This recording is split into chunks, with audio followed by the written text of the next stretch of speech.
দিনটা ছিল আজকে আমার কাছে খুবই গুরুত্বপূর্ণ। হ্যালো গাইস, তোমরা সবাই কেমন আছো?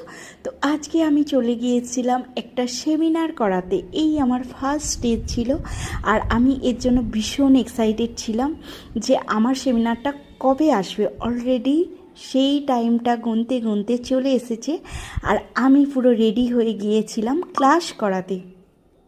তো পৌঁছে গেলাম, পুরো যে জায়গায় ক্লাসটা হবে সেখানে আমি চলে গেলাম, দিয়ে সবার সাথে যেয়ে দেখা হয়ে গেল। আর এই যে আমি একটু সেলফি তুলছিলাম, তো সেলফি তুলতে কার না ভালো লাগে। আর যার কথা তো বলতেই ভুলে যাচ্ছি, অর্গানাইজ করেছেন নেতাজি সুভাষ ফাউন্ডেশন। তো দেখো কত সুন্দর একটা সাজিয়ে প্রোগ্রামটাকে কত সুন্দরভাবে করছে। তো আমি অলরেডি চলে গেলাম আর দেখো স্টুডেন্টরা কত সুন্দর, পুরো ভর্তি স্টুডেন্ট হয়েছে।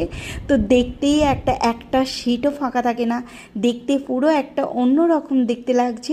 আর স্টুডেন্টরা ভীষণ এক্সাইটেড ছিল যে ম্যামেরা কী ক্লাস দেবে। তো আমরাও চেষ্টা করেছি আমাদের যতটা নলেজ আছে স্টুডেন্টদের সাথে শেয়ার করতে।